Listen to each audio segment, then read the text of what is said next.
Enjoying a delicious early morning grimmer shake, and now we're going to do something.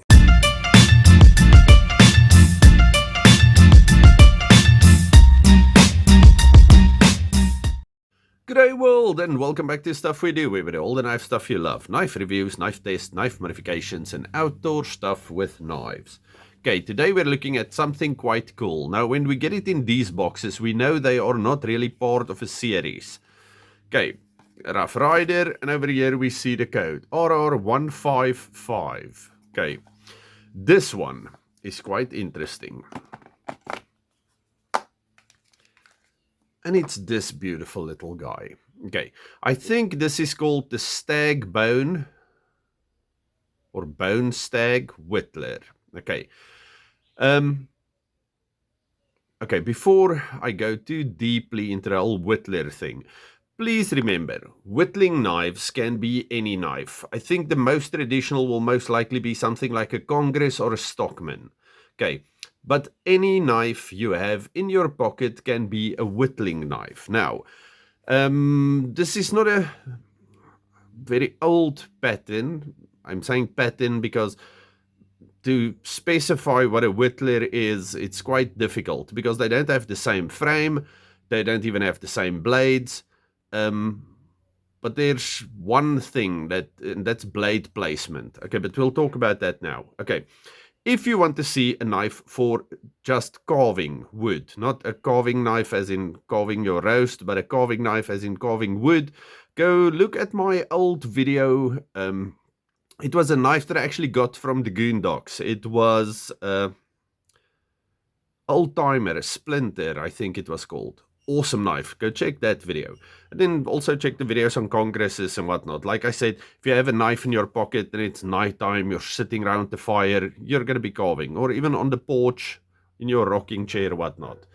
Okay, so like I said, this is the Stag Bone, or Bone Stag, I cannot remember which way, but it doesn't look like that fancy 3D mold stag that Rough Ryder normally does. This has got this stag lines jigged in here. Please excuse the dog. I don't know what's going on. And then we have this beautiful little shield over there. Just give me a second to go persuade dogs to go away.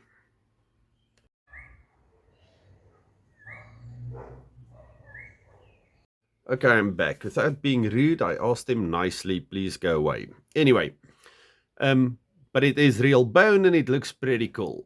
Okay, then at the back, same thing. Real bone looks pretty cool. Now, everything feels nice.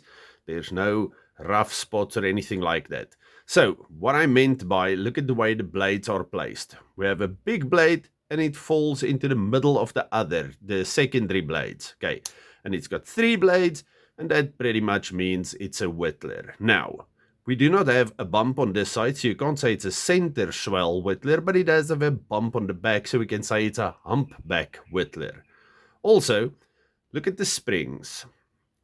We have 2 small springs over there. Over here, we have 2 springs coming together, working as one. Okay, so the main blade is riding on both of these springs. Do you see them lifting over there?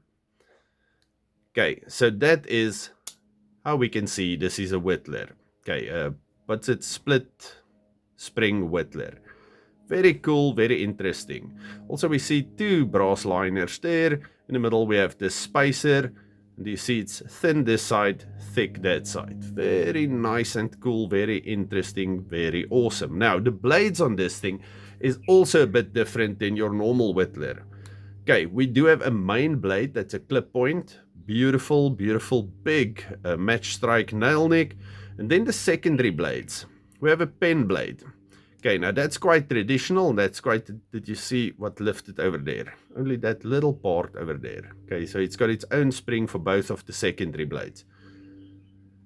Okay, so we have a pen blade over there. Very nice, very cool. But then this blade. Okay, let me just close some of the other ones. Then this blade, the walk and talk on this thing is quite nice and stiff. Okay, we have a clip blade again, a small clip blade. Now, I've seen the patterning of this blades, the 2 clips, big and small with a pen blade, but that was on a very old, I think it was a Boy Scout knife. Yes. Yes, so stick with that. Anyway, But yeah, normally this would be either a sheep's foot or ideally a coping blade for small tasks, but still wonderful. Now, let's just see what it says there. We have the RR over there, Rough Ryder. My stamp looks pretty crooked. No, it's not. It's perfectly straight. It's the blade that's cantered towards the front. And then at the back, sorry, excuse me, I have this sinus thing going on. I hope it's going to rain today so that can go away. At the back, as always, we see the number RR155 and China, and it's 440 razor sharp stainless steel. The standard fare. Beautiful nickel brass bolsters, beautiful rings, no pinches or anything, and no R's on this guy. Okay, and I'm really enjoying the size of this thing. I think it's 3.5 inches. Let me just make sure. Yes, it is 3.5 inches. Let's take this thing that's lying here. Same size as the Bushmaster, but it's nice and thin, and it looks pretty awesome. Okay, so whittling knives. Like I said, it's not a very old pattern, but pattern, when we talk about whittlers, is also quite in the weeds because, like I said, you can pretty much use anything for a whittler. But this is a very cool one, and I'm glad I have it. I got mine from Pickled Steel, www.pickledsteel.co.za. It's a sticker, it's just at the bottom of the box.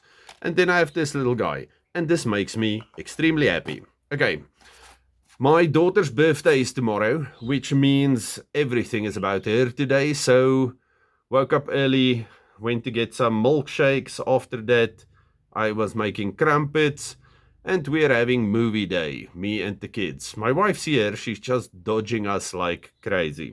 Okay, all of you stay safe, happy, have a good one. Goodbye. Okay, today I'm making crumpets while watching creature features with the kids.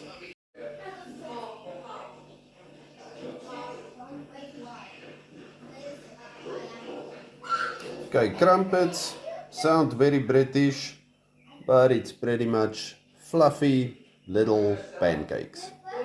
Delicious.